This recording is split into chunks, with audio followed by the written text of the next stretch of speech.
Lors du méga-projet Africa, nous avions à lire un roman africain. Notre enseignante nous a fait voyager dans un continent différent, avec des cultures et de la végétation différentes. Pour ma part, j'ai voyagé au Kenya avec le pisteur Maasai. Pour commencer, je vais vous résumer mon histoire. Le jeune Indiana Jones et son père arrivèrent dans le port de Mombasa, par bateau, au Kenya. Par la suite, le chemin de fer les emmenèrent à Nairobi, la capitale du Kenya. Ensuite, Indiana rencontra l'ancien président Roosevelt. Dans un safari, ce même président chassait des animaux d'Afrique et les tuait. Malheureusement, il lui manquait la cerise sur le sundae, un animal majestueux, l'oryx. Pour lui venir en aide, Indy, après une série d'épreuves, réussit à trouver 6 oryx.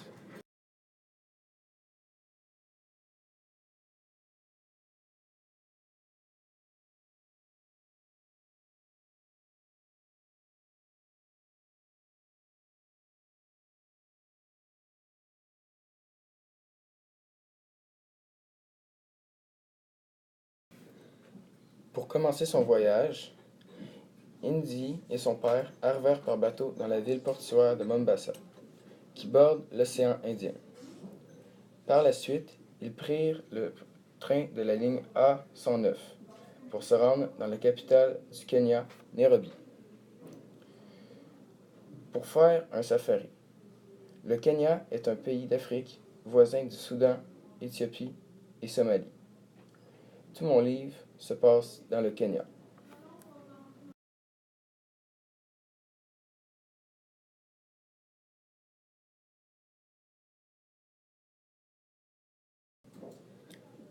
Le kobe est un animal africain de la famille des antilopes. Dans mon roman, les chasseurs éliminent le kobe pour avoir le trophée que ses cornes. Le jeune Indiana Jones et Roosevelt, l'ancien président, tuaient des cobs pour les manger.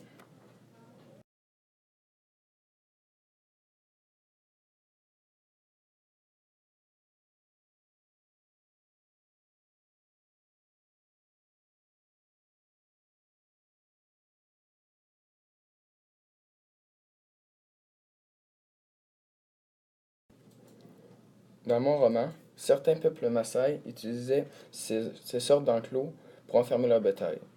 Le nom de ces enclos, c'est le kraal. Il est utilisé pour enfermer les bêtes à l'intérieur du kraal. Il est utilisé en Afrique australe par plusieurs peuples Maasai. L'empaillage, aussi appelé taxidermie, est l'art de donner vie à des animaux morts, en leur remplissant de paille, d'où le mot empailleur. Dans mon roman, un empailleur donne vie aux animaux tués dans le safari par le président Roosevelt et ses compagnons. Au début, safari signifiait expédition, comme ici.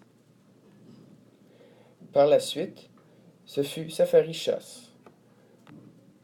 Les gens s'amusaient à tuer les animaux pour leurs trophées. Et aujourd'hui, signifiait plus safari photo. Les gens prennent des photos souvenirs des animaux comme le lion.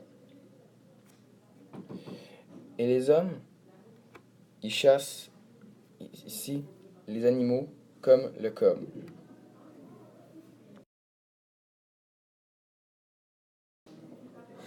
La, la vraie mission d'Indiana dans cette aventure était de trouver les oryx disparus. Pour réussir, il a dû trouver un lébon, le chef des Maasai, ou plutôt le guérisseur ou le devin du village. Indiana lui a posé une question. Où sont les oryx? Mais il n'a pas répondu. Il répondait plus par des énigmes. Il a quand même réussi à trouver les oryx. En plus, il en a trouvé 6. L'oryx, antilope, est comme le kobe, mais il est encore plus chassé que le kobe pour ses cornes qui atteignent 120 cm.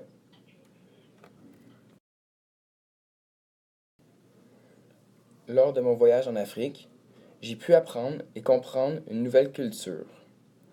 J'en ai appris plus sur ce continent méconnu qu'est l'Afrique. Je vous conseille le livre Le Pisteur Maasai car il est intéressant.